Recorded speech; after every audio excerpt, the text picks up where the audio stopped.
कैसे आप लोग? ज़रा हाई फाई करिए। हाँ, स्माइल करिए बड़ी वाली। दिख रहा है आपका चेहरा? आपको कैमरा में दिख रहा है? हाँ, यस, वेरी गुड, बढ़िया। चलिए, सबसे पहले एक बढ़िया सा हार्ट शो करेंगे नीरव सर के लिए। और जिसके अभी ये जो बर्थडे वाला नंबर जो 2 है, उन लोगों को तो आज मतलब वो मास्टर की मिल गई होगी, है ना? हाँ, चलो, આપણને તો હવે મળી ગયું 2026 માં। આપણને તો મસ્ત મજા આવવાની છે, है ना? ऐसा 10 मतलब सारे 9 नंबर तक सारी बर्थडे वालों को आने वाले कुछ दिनों के अंदर बहुत सारी ऐसी ऐसी इन्फॉर्मेशन मिलने वाली है। और मेरा बहुत ही इंटरेस्टिंग वाला टॉपिक है, पता है आपको? ये नीरव सर ने अभी जो लिया है, इवन आज का जो टॉपिक है मेरे लिए बहुत ही इंटरेस्टिंग टॉपिक है। और आज जो उन्होंने 2 नंबर के बारे में जो भी शेयर किया ना, और आज का जो हमारा इमोशनल डिटॉक्स वाला टॉपिक है, ये भी कहीं ना कहीं कनेक्टेड है, पता है आपको, है ना?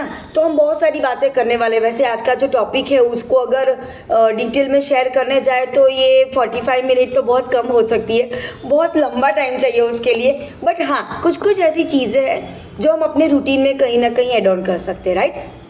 सो once again welcome to healthier and happier family. आप सभी का बहुत बहुत स्वागत है। मेरा नाम नीपा है और इस कम्युनिटी में आने के बाद मुझे हेल्थ को लेके, मतलब फिजिकल हेल्थ के तो बेनिफिट डेफिनेटली मिले हैं, लेकिन जैसे अभी आप सभी लोग ये आगे के जो 15 मिनट का जो माइंडसेट सेशन अटेंड करते हैं ना, उसी चीज़ को रोज़ाना सुनते सुनते कोच के पास से सीखते हुए हमें फिज़िकल हेल्थ के साथ साथ मेंटल हेल्थ के, स्पिरिचुअल हेल्थ, सोशल हेल्थ, ये सारी चीज़ों में बहुत ही अच्छा बेनिफिट मिला है। And that is called actual combination of well being life, है ना? एक अच्छी वेल बीइंग लाइफ के लिए सिर्फ फिज़िकली फिट होना ये काफ़ी नहीं है ना? एक अच्छी लाइफ जीने के लिए फिजिकल हेल्थ के साथ साथ आपकी मेंटल हेल्थ भी सही होनी चाहिए, सोशल हेल्थ भी अच्छी होनी चाहिए, स्पिरिचुअल हेल्थ भी होनी चाहिए, है ना? तो आसपास के लोगों को दिक्कतें ना हो, वरना ऐसा हो हम तो बॉडी बिल्डिंग करके बैठ गए लेकिन आस पड़ोस के जितने भी लोग हैं वो हमें देख के टेंशन करें, तो ऐसा नहीं होना चाहिए। तो आज के टॉपिक के ऊपर हम आगे बढ़ेंगे, लेकिन आप लोगों को मेरे साथ बात करनी पड़ेगी क्योंकि आज का जो टॉपिक है ना वो ऐसा टॉपिक है जहाँ पर आप सभी का इन्वॉल्वमेंट ज़रूरी है ना? क्योंकि हम सभी लोग ऐसी ऐसी कुछ सिचुएशन को कभी ना कभी हमारी लाइफ में फेस करते ही हैं।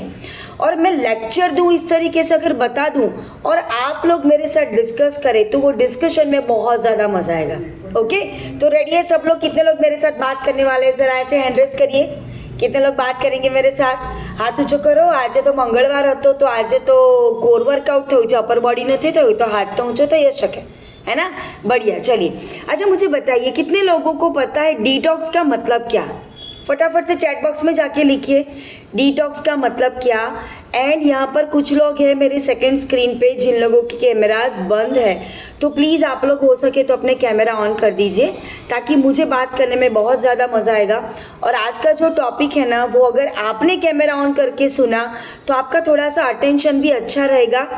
जो भी बातचीत होगी यहाँ पे, जो भी शेयरिंग होगा, वो शायद हो सकता है आने वाले समय में आपको बहुत ज़्यादा हेल्पफुल हो सकता है, राइट? चलो फटाफट से टेक्स्ट में डालो डिटॉक्स का मतलब क्या है। मैं यहाँ पर चेक कर रही हूँ कितने लोगों ने लिखा। जल्दी जल्दी, अगर आपको नहीं पता है तो कोई बात नहीं, पता लिखो, डोंट नो लिखो, नहीं पता लिखो। हाँ, क्लीनिंग अवर बॉडी, कृपाली जी ने लिखा, वेरी गुड। और किसी को कुछ बताना है? देखो, मैं सिंपल लैंग्वेज में बताती हूँ। डिटॉक्स का मतलब है शरीर का कचरा खाली करना, है ना? कचरा खाली करना, डिटॉक्स का मतलब है कचरा निकालो। अभी घर में साफ सफाई करते हैं ना, तो वो भी डिटॉक्सिंग है। समझ में आया? फिजिकल डिटॉक्स होता है जो नॉर्मली हम सभी लोग करते हैं। कितने लोगों को पता है फिजिकल डिटॉक्स? किडनी डिटॉक्स करेंगे, लिवर डिटॉक्स करेंगे, है ना? पेट डिटॉक्स करेंगे। बहुत सारे लोग, जैसे हम ऐसा बोलते हैं ना, हमारे घर में बुजुर्ग लोग की घर में बच्चों को हफ्ते में एक बार हमें वो जुलाब देना चाहिए। क्यों? उनका पेट साफ रहेगा तो बीमार कम होगी। तो वो भी क्या है? डिटॉक्सिफिकेशन। लेकिन ज़्यादातर हम सभी लोग सिर्फ और सिर्फ फिजिकल डिटॉक्स के ऊपर फोकस करते हैं। हम कभी भी इमोशनल डिटॉक्स नहीं करते। कितने लोग करते हैं इमोशनल डिटॉक्स? कितने लोगों को पता है व्हाट इज इमोशनल डिटॉक्स? पता है? किसी को पता है तो हाँ बोलो। नहीं पता तो ना बोलो। हाँ, संध्या जी को पता है, वेरी गुड। यस, चलिए संध्या जी शेयर करिए, आप क्या समझते हैं इमोशनल डिटॉक्स के बारे में। देखो मैंने आपको अनम्यूट का रिक्वेस्ट दिया, आपको अनम्यूट करना पड़ेगा मैम। हाँ यस, अभी बताइए मैम। मेरे ख्याल से इमोशनल डिटॉक्स का मतलब ये होता है कि किसी ने कुछ बोल दिया, हमने दिल पे ले लिया, ठीक है, और फिर उस चीज को हम लंबे समय तक सोचते रहे। माइंड में ऐसा होता है ना कि दिमाग में कुछ ना कुछ चलता रहता है, खिचड़ी पकती रहती है। ऐसा बहुत सारे जो इमोशंस होते हैं दिमाग में चलते रहते हैं, तो उसको भी एक्चुअली डिटॉक्स करना बहुत जरूरी है। Yes, perfect. मतलब इमोशन का मतलब क्या है, हमारी सारी भावनाएं, है ना। हाँ, हमारे अंदर जितनी भी भावनाएं है ना, उसमें काफी सारी ऐसी भावनाएं होती है, ऐसी फीलिंग्स होती है जो हमें पसंद नहीं आती, हमारे शरीर के लिए वो पॉजिटिव नहीं है, तो उसको अंदर से निकालना जरूरी है, राइट। तो चलिए आगे बढ़ने से पहले संध्या जी आप मुझे बताइए, आप कितने दिनों से ये कम्युनिटी के साथ जुड़े हैं। मैम एक्चुअली 1 वीक से ऊपर हो गया। ओके, और ये 1 वीक में, हाँ, और ये 1 वीक में आपने अपना हमारा ये जो न्यूट्रिशन है वो यूज करना चालू किया। नहीं मैम, अभी तो मैंने यूज नहीं किया। ओके, कोई बात नहीं। चलिए अभी आने वाले वक्त में हम आपके पास से ये न्यूट्रिशन के बारे में भी, आपका एक्सपीरियंस भी यहाँ पर सुनने वाले हैं, right. Thank you so much Sandhya ji. चलिए संध्या जी के लिए एक बढ़िया सा हार्ट शो करिए सभी लोग। चलो चलो जल्दी, और आज का तो दिन ही ऐसा इमोशनल डिटॉक्स वाला डे है, तो हार्ट शो करेंगे तो बहुत सारी फीलिंग हमारे अंदर पॉजिटिव आने वाली है, राइट। सो चलिए, सबसे पहला इमोशनल डिटॉक्स का मतलब, आप अगर आपके पास नोट पेन है, आप लिखना चाहते हैं, लिखिए। इमोशनल डिटॉक्स का मतलब है कॉन्शियसली, मतलब पूरे होशो हवास में हमारे अंदर दबी हुई कुछ ऐसी भावनाएं, जैसे कि स्ट्रेस, गुस्सा, फिर गिल्ट, है ना। खुद के लिए लोगों को गिल्ट बहुत होता है, मतलब चीटिंग कर लेंगे और फिर पूरा दिन सोचते रहेंगे, अरे यार ये मैंने बहुत गलत कर दिया, आज केक खा लिया, बहुत गलत कर दिया, है ना। That is called guilt. कर देते हैं, बच्चों के ऊपर हाथ उठा लिया, बच्चों को एक चमाट लगा दिया, और फिर पूरा दिन खुद से ही रोते रहेंगे, अरे यार आपने बहुत खोटू करू, बेचारा न तू मारवा जो मारे। तो वो क्या है, गिल्ट। फिर उसके बाद डर, किसी भी चीज का डर हो सकता है, घर में कोई फैमिली मेंबर है उसका डर, आपके आस पड़ोस में कोई रहता है उसका डर, कोई आपको कुछ बोलेगा उसका डर, आप कुछ करने से फेल हो जाओगे उसका डर, अलग अलग तरह के डर होते हैं, तो ये फियर। फिर सैडनेस, मतलब दुखी होने वाली भावनाएं। ये सारे जितने भी नेगेटिव इमोशंस है, नेगेटिव फीलिंग्स है, उसको हमें हमारे बॉडी में से बाहर निकालना है। और वो बाहर निकालने के बाद जब आपका शरीर एकदम से हल्का फील करता है, जब आपका मन एकदम से हल्का फील करता है, उसे कहते हैं इमोशनल डिटॉक्स। समझ में आया सबको, है ना। अभी कोई आके आपको बोलेगा कि मैं आपको इमोशनल डिटॉक्स करवाता हूँ, तो आपको समझना है कि इमोशनल डिटॉक्स का मतलब क्या है, ओके। और ये जो इमोशनल डिटॉक्स है ना, ये कोई 1 दिन 2 दिन वाली प्रैक्टिस या प्रोसेस नहीं है, मतलब આપણે એક દિવસ કરી નાખ્યું ને પછી બધું પતી ગયું. It is not like that. Okay, emotional detox is a process जो हमारे रूटीन में, हमें हमारी हैबिट में उसको इनकलकेट करना है. मतलब એને આપણે આપણા રોજિંદા જીવનમાં શામિલ કરવાનું છે. समझ में आया सबको? ओके, अभी हमें इमोशनल डिटॉक्स कब करना चाहिए, मतलब इमोशनल डिटॉक्स करने की ज़रूरत है ऐसा आपको पता कैसे चलेगा? तो हमारा बॉडी जो है ना, वो हर एक चीज़ में हमें कुछ ना कुछ सिम्टम्स देता है. आपको पता है कभी भी कोई भी बीमारी तुरंत नहीं आती. हम ऐसा सोचते हैं 1 महीने में मुझे ब्लड प्रेशर का प्रॉब्लम हो गया, या तो 1 महीने में मुझे डायबिटीज़ आ गया. अरे कभी भी कोई चीज़ 1 महीने में नहीं होती. उसकी जड़ें कुछ महीनों, कुछ सालों पहले लग चुकी होती है. हमने उसके ऊपर ध्यान नहीं दिया. समझ में आया? और दूसरी इम्पॉर्टेंट चीज़, कितने लोग ये मानते हैं कि जैसे मान लीजिए आप लोगों का बचपन, सब लोग याद करिए आपका बचपन. आपके बचपन में कुछ कुछ ऐसी घटनाएं आपके साथ घटी होगी. जैसे कभी क्लास में टीचर ने आपको सबके सामने बहुत ज़्यादा डांट दिया होगा, या आपके पेरेंट्स ने आपको सबके बीच में डांटा होगा, और वो एक चीज़ आपके दिमाग में मतलब पूरे ब्लूप्रिंट की तरह छपी होगी. ऐसे कितने लोग हैं? आप में से कोई है ऐसा, ऐसी कोई बचपन वाली बात जो अभी तक आपको पता है और जिस बात ने आपको बहुत ज़्यादा दुख दिया था, ऐसी कोई चीज़ जो आपको याद हो?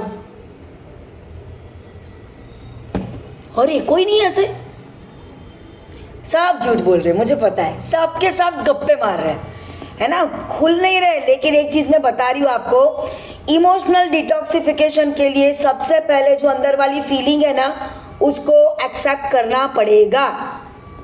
अगर उसको स्वीकारा ही नहीं तो उसको निकालेंगे कैसे बाहर? चलो वृंदा जी से पूछते हैं, उनकी कौन सी ऐसी याद है, कौन सी ऐसी फीलिंग है जो अभी तक उनको याद है। यस वृंदा जी बताइए।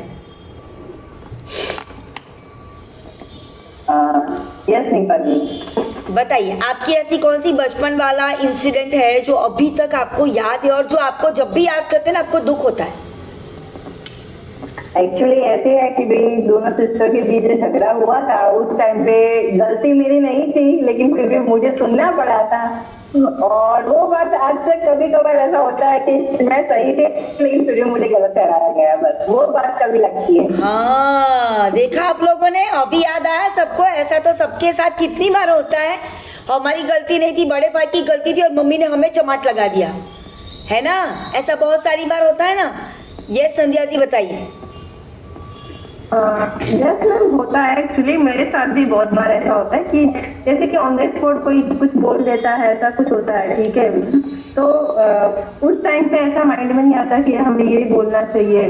बाद में रियलाइज होता है कि हमें इसका आंसर ये देना चाहिए, ठीक है। हाँ। और मेरे हद के अगर कुछ बोलती थी तो फिर बाद में मैं सामने से सॉरी भी बोलती हूँ। मुझे ऐसा लगता है कि सामने वाले को बुरा लगा होगा, मुझे ऐसा नहीं बोलना चाहिए। जो भी हो इन द सेंस वो उसका नेचर है, ठीक है, उसकी वजह से मैं अपना नेचर क्यों खराब करूँ, ऐसा। सही है, सही है, चलिए बहुत अच्छे। तो जो मैंने कहा आपको पता है, ये जितने भी हमारे ऐसे फीलिंग्स है जो आपको दुख देते हैं या आपको डर पैदा करते हैं आपके अंदर या आपको गुस्सा दिलाते हैं, ये सारी फीलिंग्स ना कि सिर्फ हमारे ब्रेन में, हमारे माइंड में, बट वो हमारे बॉडी के अलग अलग पार्ट्स में भी स्टोर होती है। ये हम सबको ध्यान में रखना है कि इमोशनल डिटॉक्सिफिकेशन होना बहुत ज़रूरी है। जितने भी घर में, हमारे घर पे बच्चे होते हैं, आपको पता है ना, जब बच्चों को रात को हॉरर वाली मूवी दिखाई तो रात को बिस्तर में सुसु करते, पता है आपको? होता है ऐसा? कितने लोगों, कितनी मम्मियों ने ऐसा कभी ना कभी देखा है, सुना है आस पड़ोस में लोगों को। तो ये क्यों होता है? डर वाली फीलिंग जो है ना वो किडनी के साथ कनेक्टेड होती है, वो किडनी में ही स्टोर होती है और किडनी के हमारे फंक्शन को डिस्टर्ब करती है, और इसीलिए सारे इमोशनल डिटॉक्स होने ज़रूरी है। तो पता कैसे चलेगा कि हमें इमोशनल डिटॉक्स करना है? तो सबसे पहला, आपको कंटिन्यू बार बार थकान होती है, मतलब शरीर के अंदर, मन के अंदर बहुत ज़्यादा थकान वाली फीलिंग जब आती है, या बहुत सारी चीज़ें करनी तो है पर उसके लिए उतना स्ट्रांग मोटिवेशन नहीं आता। मतलब आज शुरू किया, 1-2 घंटे में वापस से मोटिवेशनल पूरा डीमोटिवेट हो गए, फिर वापस से किसी ने कुछ कहा, आपने शुरुआत कर दी, फिर वापस से डीमोटिवेट हो गए। तो ये बार बार डीमोटिवेट होना, ये सिग्नल है कि आपको इमोशनल डिटॉक्सिफिकेशन की ज़रूरत है। फिर एंजाइटी का मतलब क्या है?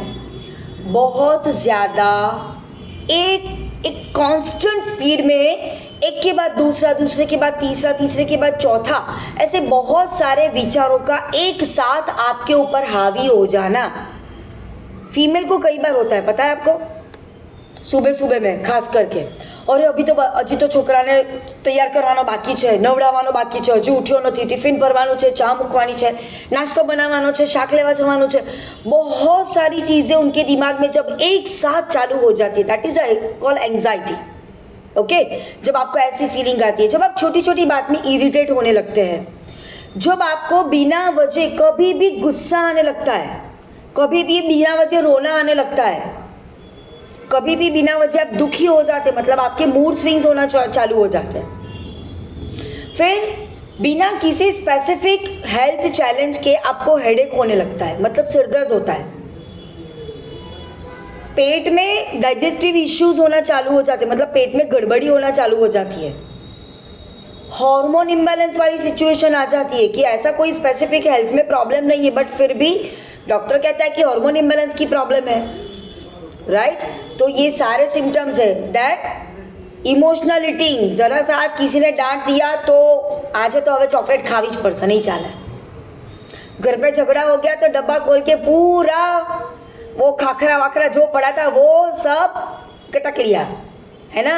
ऑफिस में बॉस ने अगर चिल्ला दिया तो बाहर जाके 2 कप चाय पी ली, साथ में ब्रेड खा लिया, सैंडविच खा लिया, वड़ा पाव खा लिया, है ना।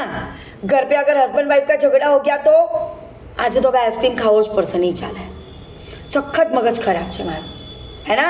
That is emotional eating. Okay, sugar cravings होना, बहुत ज़्यादा मीठा खाने का मन करता है अगर आपको, that is again a sign जहाँ पर, हाँ, जब हम दुखी होते हैं हम खाना क्यों खाते हैं ना, हाँ ये चीज़ है। एक्चुअली जब हम खाना खाते हैं ना तो हमारे बॉडी में हैप्पी हार्मोन्स रिलीज होता है, स्पेशली कुछ भी ऐसी चीज़ जो आपकी मनपसंद चीज़ है, जैसे चॉकलेट्स है, आइसक्रीम है, कुछ लोगों को ब्रेड वाली आइटम्स पसंद है, कुछ लोगों को फ्राइड फूड पसंद होता है, कुछ लोगों को स्पाइसी फूड पसंद होता है। तो जब भी आपका मूड खराब है और अगर आप अपनी पसंदीदा चीज़ खाते हैं ना, आपके बॉडी में हैप्पी हार्मोन रिलीज होना शुरू हो जाते हैं और वो आपके गुस्से को शांत करते हैं। इसलिए लोग खाने को सबसे पहले प्रीफर करते हैं और खाना खाने के लिए कुछ ज़्यादा मेहनत नहीं करनी होती ना, बाकी चीज़ों को करने के लिए आपको थोड़ा एफर्ट डालना पड़ेगा, खाने के लिए तो क्या है, डब्बा खोला और खा लिया, इसलिए। ओके, फिर कई बार ऐसे बिजनेस पर्सन कोई है या तो कोई भी जॉब कर रहा है तो कई बार ऐसी फीलिंग आती है कि आप बहुत सारे एफर्ट डाल रहे हो पर आपको उसका रिजल्ट ही नहीं मिल रहा है, that is again a sign जहाँ पर इमोशनल डिटॉक्स करने की ज़रूरत है। अब इमोशनल डिटॉक्स करेंगे कैसे, है ना, और इमोशनल डिटॉक्स अगर आपने किया तो उसे क्या क्या हो सकता है, आपको क्या फील हो सकता है। तो सबसे पहले मैं आपको बताती हूँ कि क्या फील हो सकता है। ओके, क्या हो सकता है आपके साथ। पहली चीज़, आपको बहुत ज़्यादा रोना आ सकता है। घर वाले भी सोचेंगे आने को कीधું तो છે नहीं, आ केम आटલું બધું रड़े છે। कोई बात नहीं, बट रोना is a good for emotional detoxification. आपको पता है ज़्यादातर हार्ट अटैक के केसेस जब भी हम सुनते हैं वो ज़्यादातर मेल में दिखने को मिलते हैं। कितने लोगों ने ये फील किया है, फीमेल को हार्ट अटैक की प्रॉब्लम बहुत कम होती है। क्यों?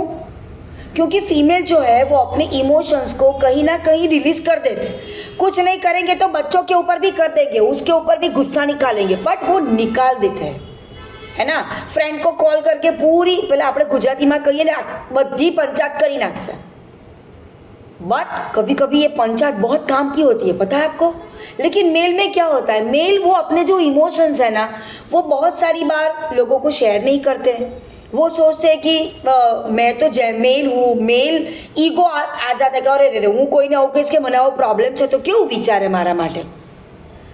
मेल जो है वो रोते नहीं है, जैसे हमारे वो मूवी में आता है ना, मर्द को दर्द नहीं होता।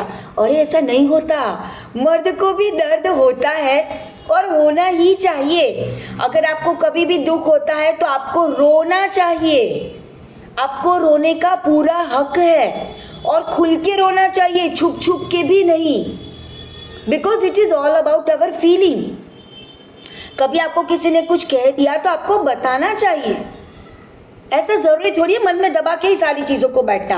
और मेल में ज़्यादातर ऐसा होता है और इसीलिए ये जो भी जितने भी ऐसे फीलिंग्स है ना जब आप लोगों के साथ शेयर नहीं करते वो आपके हार्ट की प्रॉब्लम्स को ट्रिगर करने का रीज़न बन जाते हैं और वहाँ पर हार्ट अटैक के चांसेस बढ़ जाते हैं। ओके, तो अगर आपने ये इमोशनल डिटॉक्सिफिकेशन किया तो देयर में बी अ चांस कि आपको रोना आ सकता है, but it is good. Okay, उसके बाद कोई ऐसी पुरानी याद जो अचानक से ताज़ा हो सकती है, that is again a good thing. It's okay कि आपको कोई ऐसी पुरानी बात याद आ गई, पर अगर वो टाइम पे याद आई है तो पॉसिबिलिटीज़ है कि वो रिलीज़ होने के बाद आप वो इमोशन से बाहर आ जाएंगे। ओके, उसके बाद इमोशनल डिटॉक्स जब भी होता है ना तो you feel too much light, मतलब आपको शरीर से मन से पेલું કહેવાય ને આપણા આત્માનો બોજ ઉતરી જાય, ખબર છે તમને।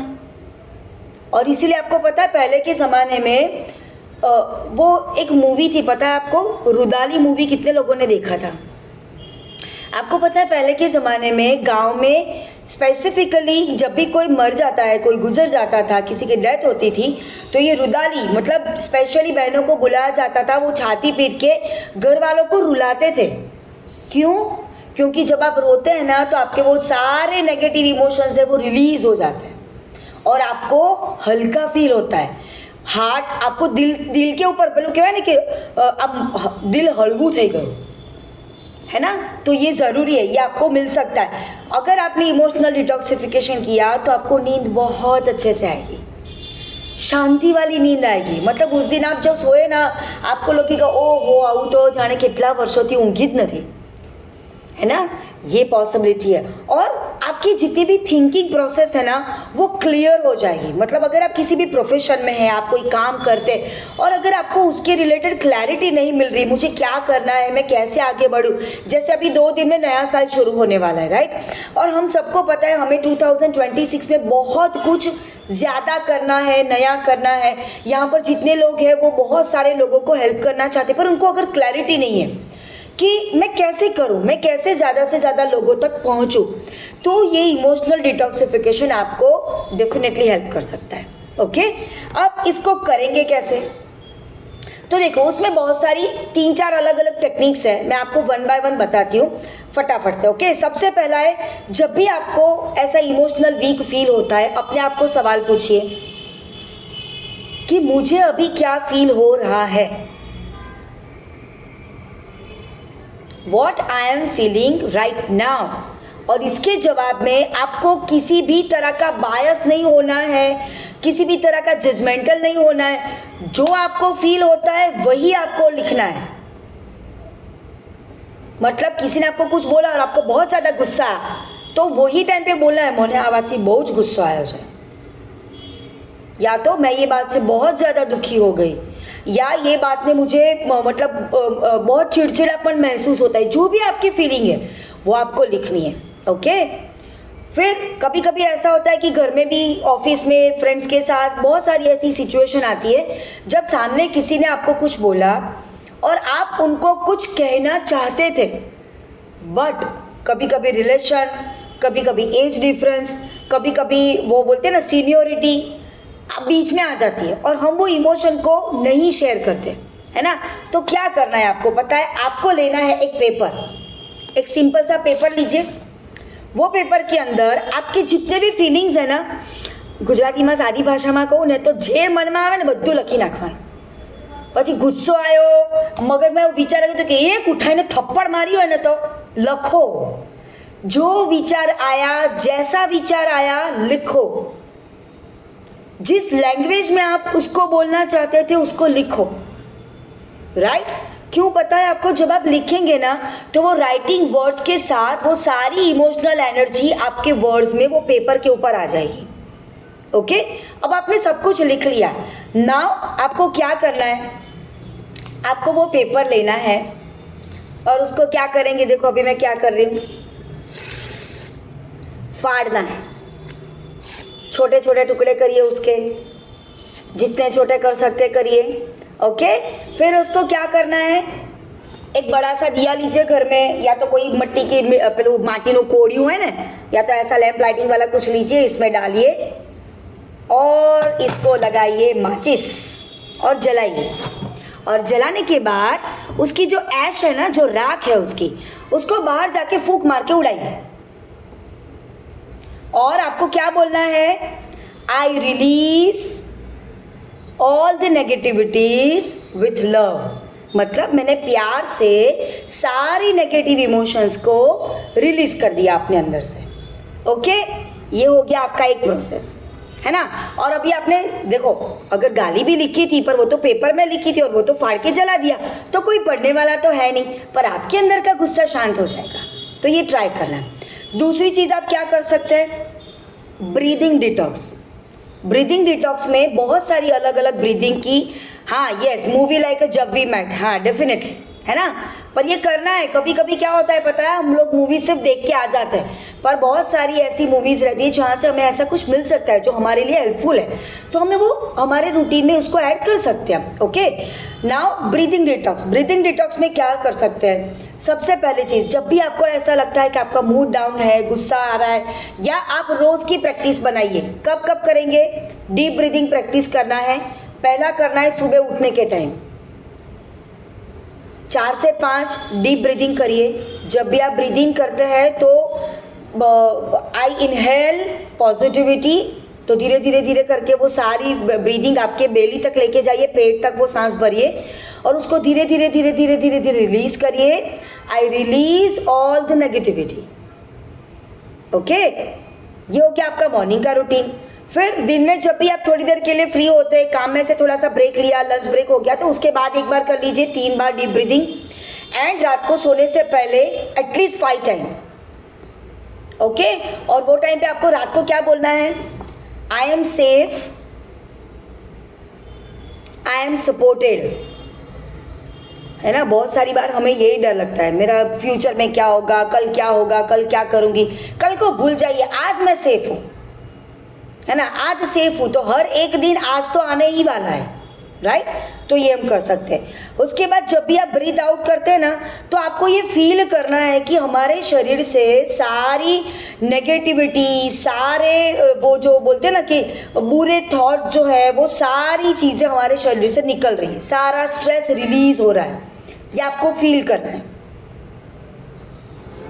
ओके, ये आप कर सकते हैं। जितने भी लोगों को प्राणायाम आता है, हम अनुलोम विलोम कर सकते हैं, लेकिन अनुलोम विलोम जब भी आपको करना है, ध्यान में रखना है कि हमारा पेट खाली होना चाहिए, वो टाइम पे करिएगा। खाना खा के तुरंत अनुलोम विलोम नहीं करना है। ओके, ये हो गया। उसके बाद नेक्स्ट प्रैक्टिस इज फॉरगिवनेस, है ना। बहुत सारी बार क्या होता है, हमने किसी के साथ झगड़ा कर लिया, या तो किसी ने हमारे साथ झगड़ा कर लिया, जैसा अभी वृंदा जी ने शेयर किया कि उनकी गलती नहीं थी, फिर भी उनको डांट पड़ी। और वो सिचुएशन में हमारे दिमाग में मम्मी को लेके, मतलब सामने कोई भी पर्सन है, उसको लेके एक चीज घुस गई, आने मने आऊ कीधुं ज केम, आने इन्होंने मेरे साथ ऐसा बिहेव किया ही क्यों, और हम वो चीज को हमारे दिमाग में स्टक कर देते हैं, राइट। तो हमें क्या करना है, देखो कभी कभी क्या होता है, जैसे मैंने कहा कि रिलेशन बीच में आता है, या तो सीनियोरिटी बीच में आ जाती है, या हमारा ईगो बीच में आ जाता है, और हम सॉरी कहना चाहते हैं बट हम कहते नहीं हैं, है ना। तो रात को सोने के टाइम आपको क्या करना है, 2 चीज़ बोलनी है आपको। सबसे पहली चीज़, आज के दिन में जिन्होंने भी मेरे साथ कुछ गलत किया या मेरे बारे में कुछ गलत सोचा, उन सभी को मैं माफ़ करती हूँ या माफ़ करता हूँ, राइट। ये हमें रोज बोल देना है। तो इससे होगा क्या, सामने वाला जो भी सिचुएशन में होगा, लेकिन आप मेंटली रिलैक्स हो जाएंगे। उसके बाद खुद को माफ करना है। बहुत सारी बार क्या होता है, हम खुद को ही इतना गिल्टी फील करवा देते हैं कि हमारे पास इतनी सारी स्ट्रेंथ होने के बावजूद हम बहुत सारी चीजें कर ही नहीं पाते, बहुत सारा लाइफ में अचीव करना है वो नहीं कर पाते, राइट। तो उसके बाद पहला मतलब खुद को भी आपको फॉरगिव करना है। तो आप क्या बोलेंगे, I forgive my self, I forgive others, मैंने खुद को भी माफ किया, मैंने मेरे आसपास के सभी लोगों को भी माफ कर दिया, और मैं शांति को चूज करती हूँ, मतलब मुझे शांति चाहिए, I am happy with my peace, right. ये आप कर सकते हैं। उसके साथ एक और प्रैक्टिस है, जब भी आप ये फॉरगिवनेस वाली प्रैक्टिस करेंगे, जब भी आप ये फॉरगिवनेस हीलिंग वाली प्रैक्टिस करते हैं ना, तो उसमें उसके कुछ और सेंटेंस है जो आप लिख सकते हैं, अगर आप लिखना है तो।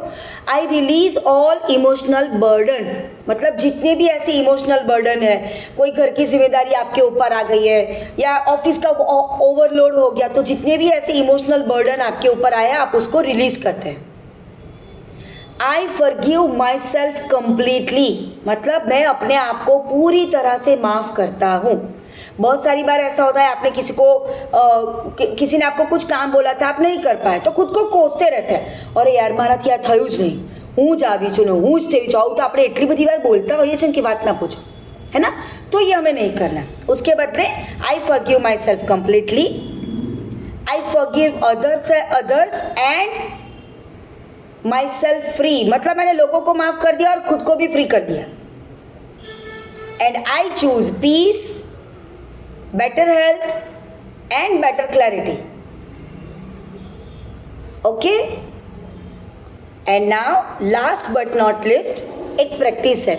जैसे मैंने कहा कि बहुत सारी बार हम लोगों को सॉरी कहना चाहते, हम नहीं कह पाते, हम लोगों को थैंक यू कहना चाहते, हम नहीं कह पाते, हम खुद को आई लव यू नहीं बोल पाते, दूसरों को तो कहाँ बोलने जाएंगे, बोलते हैं कभी हम खुद को आई लव यू, हम नहीं बोलते।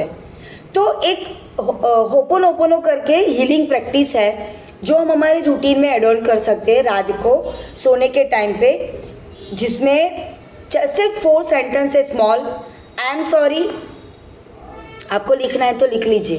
Please forgive me, thank you, I love you. Okay और मान लीजिए आपको कोई स्पेसिफिक पुरानी ऐसी कोई याद है जिसको लेके आपका किसी के साथ रिलेशन अभी भी अटका पड़ा है। आप क्या करिए, वो सिचुएशन, वो पर्सन, वो बात, जो भी चीज़ है ना, उसको अपने माइंड में याद करिए और उसके बाद ये जो मैंने 4 सेंटेंस आपको बताए, I am sorry, please forgive me, thank you and I love you, ये चारों सेंटेंस को आप, जैसे हम जाप माला करते हैं ना, आप ओम नमः शिवाय नहीं माला की भी करिए, वैसा 11 बार 21 बार ऐसा कंटिन्यू रात को बोलना शुरू करिए। आपको क्या होगा पता है, थोड़े दिनों के बाद वो आप नहीं जाएंगे ना तो वो सामने वाला बंदा सामने से आपके साथ वापिस से कम्युनिकेशन स्टार्ट करेगा। आपके जो रिलेशन ब्लॉक हो चुके हैं ना वो वापिस से कम्युनिकेशन में आना शुरू हो जाएंगे। तो ये आपको एक बहुत ही अच्छा सपोर्ट मिल जाएगा खुद के डिटॉक्सिफिकेशन के लिए, मेंटल डिटॉक्सिफिकेशन के लिए, और साथ ही में हमारा जितना भी रिलेशनशिप में जो भी डिस्टर्बेंस आते हैं ये मेंटल टफनेस की वजह से या ब्लॉकेजेस की वजह से, वहाँ से भी हमें रिलीज मिल सकता है, राइट। सो आई होप कि आज के सेशन से आप लोगों को कुछ ना कुछ अच्छी इन्फॉर्मेशन मिली ही होगी। एंड कल का जो टॉपिक है वो रहने वाला है वुमेन हेल्थ को लेके, है ना। बहुत सारे हमारे घर में लेडीज़ है, लेडीज़ मैं नहीं कहूँगी, 15 साल की लड़कियों से लेके जितने भी एज वाले फीमेल है, आजकल कोई एज बाउंडिंग नहीं है ये हार्मोन इम्बैलेंस की प्रॉब्लम को लेके। 15 साल की लड़की को भी आजकल हार्मोन इम्बैलेंस की प्रॉब्लम है और वो हैवी मेडिकेशन पे जाते हैं और उसकी वजह से बहुत सारे दूसरे हेल्थ इश्यूज इन फ्यूचर में होने के चांसेस है, जिसका एक्सपीरियंस मुझे कुछ लास्ट दिनों में किसी के साथ हुआ है, राइट। तो आप चेक करिए आपके घर में, फैमिली में, रिलेशन में, फ्रेंड सर्कल में कौन ऐसी लड़की है जो 15 साल से ऊपर है, जिनका मंथली पीरियड साइकिल का रूटीन ऑलरेडी स्टार्ट हो चुका है। उन सभी को आप कल के सेशन में यहाँ पर इन्वाइट कर सकते हैं। कल आपको जानने मिलेगा ये हार्मोन इम्बैलेंस कैसे होते हैं और उसको हम कैसे बैलेंस करके आने वाले फ्यूचर के बहुत सारे मेजर इश्यूज जो हमारी फैमिली लाइफ में भी हो सकते हैं, फिजिकल हेल्थ में, मेंटल हेल्थ में भी हो सकते हैं, उसको हम प्रोटेक्ट कर सकते हैं, राइट। तो कल हम मिलेंगे सुबह के हमारे अपर बॉडी वर्कआउट में एंड देन हमारे इवनिंग के हेल्थ एजुकेशन प्रोग्राम में, जहाँ पर हम वुमेन हार्मोन के रिलेटेड बहुत ही अच्छे से इन्फॉर्मेशन लेने वाले हैं। Till the time, thank you so much everyone, see you tomorrow, good bye. So आज के सेशन से आपको कुछ ना कुछ अच्छी इन्फॉर्मेशन मिली ही होगी। एंड अगर आपको लगता है कि आपके अंदर भी ऐसे कोई ना कोई हेल्थ इश्यूज़ है या आप भी इमोशनल चैलेंज से फेस कर रहे हैं, तो आप मुझे अपना जो भी आपका जो कंसर्न है उसको नोट डाउन करके चैट बॉक्स में डाल सकते हैं, हमारे कमेंट बॉक्स में डाल सकते हैं और डेफिनेटली हम इसके बारे में आपके साथ बात भी करेंगे। अगर आप बात करना चाहते हैं तो नीचे आपको हमारा कॉन्टैक्ट नंबर भी मिल जाएगा, आप मुझे डायरेक्टली मैसेज कर सकते हैं। एंड ऑफ कोर्स ये वीडियो अगर आपको अच्छा लगा है, आपको लगता है ये किसी को यूज़फुल हो सकता है, तो आप इसको शेयर कर सकते हैं, सब्सक्राइब भी कर दीजिएगा ताकि आने वाले जब भी नए वीडियो यहाँ पर अपलोड होंगे उसकी तुरंत आपको इमीडिएटली मैसेज मिल जाए और आप उसको मिस ना कर दें। बेल आइकन को क्लिक कर दीजिएगा ताकि आप वीडियो को मिस ना करें। एंड ऑफ कोर्स अभी नया साल आने ही वाला है, तो एडवांस में आप सभी लोगों को हैप्पी न्यू ईयर। एंड नए साल में हम मिलेंगे और बहुत सारी अच्छी इन्फॉर्मेशन के लिए, ना कि सिर्फ हेल्थ मतलब weight management but overall health के लिए हम आपके साथ बात करेंगे। So thank you so much everyone, good bye.